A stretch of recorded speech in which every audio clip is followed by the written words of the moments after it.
fantastic, traditional, a community of closure, Gothic, the greatest parish of the area. very beautiful, breathtaking. I've been to Europe and I haven't found any other as beautiful as this. I've even been to St. Peter's in the Vatican. This is home. St. Michael's, the church itself, is an unbelievable, beautiful structure. It's unbelievable. You walk in, and I know that people come from different parts of the world to see it. So it's a remarkable, remarkable place. The neo-Gothic architecture became very popular in the 19th century. That was when most of the immigrants were coming to the United States, and this is certainly the best example of Gothic architecture in Western New York, and maybe the most important church architecturally in the Western New York. Well, the stained glass windows are probably the most important thing. They're worth $15 million.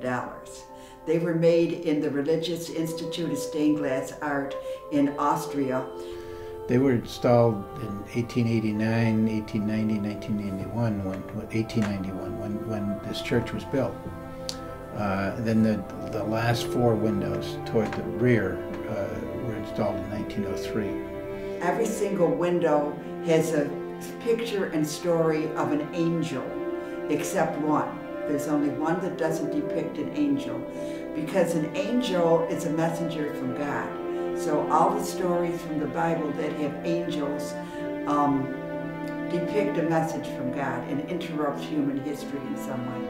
There is an image of one of the kings making an offering to the Christ child, and he has the face of Bishop McQuaid, who was the Bishop of Rochester. The bishop is looking at the Christ child, but the shepherd to this side, who has the face of Father Pascalar. He was the first pastor here. We think he's looking at the bishop. The tradition of having people in the community at the time the windows were made is an ancient one that goes back to the creation of stained glass windows.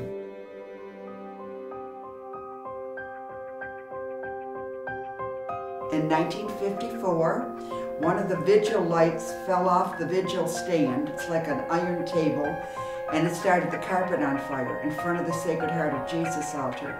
And it went up and it started the altar on fire, and the fire department had to get a hose in. And the closest they could get was they had to break one of the windows. But breaking one of those stained glass windows was no joke. So they rode away to the Institute of Stained Glass Art in Austria, and they still had the plans for our window.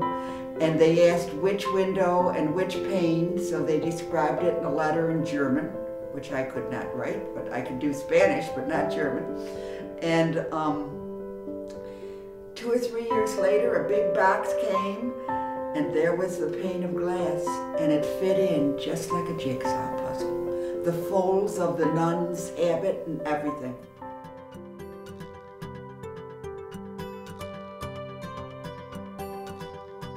I've been a member of St. Michael's all the days of my life. And came to the church in 1971. I was baptized as a baby here and attended St. Michael's School. Both my parents graduated from St. Michael's School, and both my grandfathers graduated from St. Michael's School. In fact, one was baptized in the original church in the year 1888 because the present St. Michael's was not yet built. I fell in love with this parish, you know. It reminded me of my parish in Puerto Rico. I remember, my first communion and my confirmation here. I remember my 8th grade graduation.